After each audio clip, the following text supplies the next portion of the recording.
Hello friends, today I want to talk about the Hammerdin build for Crusader. Now if you've played Hammerdin recently, not much has changed except for this item right here, Faithful Memory. On the new PTR in the new patch, it makes it so that each enemy hit by falling sword increases the damage of Blessed Hammer by 60% for 10 seconds. This is incredibly powerful. It's awesome. So there's some variation in the builds, but I'm using Falling Sword Part the Clouds, Blessed Hammer Limitless, Provoke Too Scared to Run, Iron Skin Flash, Laws of Valor Critical, and Akarat's Champion Prophet, and then for passives, Fervor, Finery, Indestructible, and Holy Cause. And for the gear, I'm using the whole Seeker of the Light set. My helm, you might be better off getting rid of Vitality and putting Crit there, but this is just what I happen to have. The shoulders, you'd be better maybe with area damage or Vitality instead of resource cost reduction. The chest plate's okay. You might be better dropping strength and getting 20% more holy damage. Here, you might be better off removing vitality for life on hit. Gloves. These gloves, I like these gloves a lot. The cooldown reduction is important. I'm using Obsidian Ring of the Zodiac. Now, you might be able to substitute this for a Unity instead, but I didn't have a good Unity. Sacred Harness is nice. These are good pants. The Compass Rose. Again, you might be better off without Vitality being there. You could have area damage or cooldown. On the shield, I really like having life per wrath spent because you just go through tons of wrath with this build, and that gives you a lot of extra life. These are pretty good boots. And for the weapon. Now, if you don't want to have life on hit on your weapon, you could have cooldown reduction here instead. And like I was saying in the cube, you have to have Faithful Memory. You'll have Hammer Jammers because that's just a bunch more damage.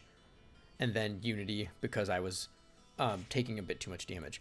And what you'll notice is that my damage is actually pretty low compared to a lot of people. I only have 900 Paragon. None of my gear, while it's ancient, two pieces aren't, but while it's ancient, none of them is augmented. I don't have any extra strength, so I'm missing out on several thousand strength just from augments, even if you only do it like level 70. So let's show you how Greater Rift level 80 works with this build. So you pop Akarats, and then you just teleport in on top of things, and you just use your cooldowns. You start casting hammers. It just feels super good. It sounds hilarious. You're blocking stuff. And look at this. Like, just destroying this stuff. Oh, where's the guy? There we go. So I have found that the champions, I think, or maybe these are rares. The yellow ones, you sometimes have a harder time doing because your single target damage is pretty weak if you don't have other things to, use your falling sword on to get extra damage. Like you'll see here, it's taking a little bit. This is probably not efficient to kill this, but I'm just going to do it just to show you guys. And you can tank stuff, and I really enjoy that. So typically for me, I don't push Greater Rifts. I get kind of bored pushing Greater Rifts.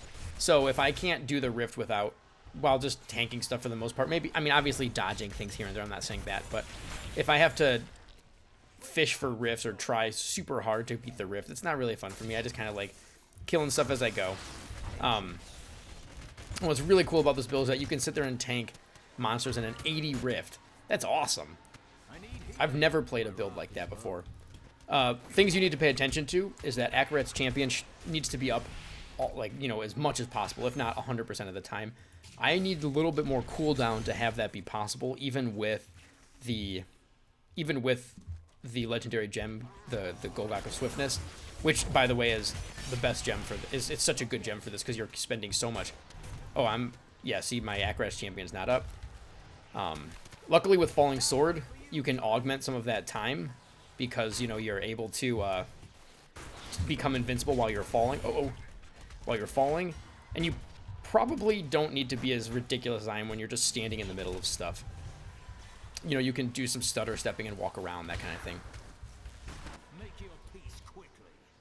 And so it seems like the sword, how it works is that it gives you 60% more damage per enemy hit. It doesn't stack, so if you use this skill multiple times on the same enemy, it's not like getting infinite damage from that person.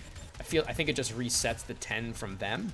But what it does do is that if you cast it and hits new enemies, that's a new 60% applied, which gets your damage, just through the roof when you have tons of things that you're attacking with it. We're doing okay on time, but like I said, this is a really slow rift actually. Now, some of the bosses at the end, you can get really lucky. Like if you end up with like a Hammerdin, oh my god, it's ridiculous because he shoots out all those rats, and those just give you bonkers amounts of damage.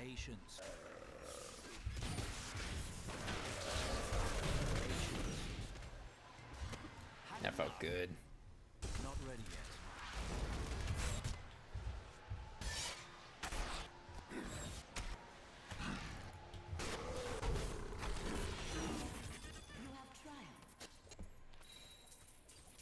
And so, like I was saying, it's a really powerful build, and that was a super slow kill, or super slow clear.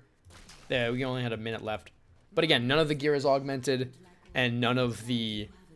and there's some better rerolls that we could get. Oh, and I was also using super low gems. I'm using a level 45 Gogok, a level 60 Bane of the Stricken, and only a level 45 Bane of the Trapped. So we're missing a lot of damage, and we were still easily able to clear a Greater Rift 80. So that's exciting if you like Hammerdins.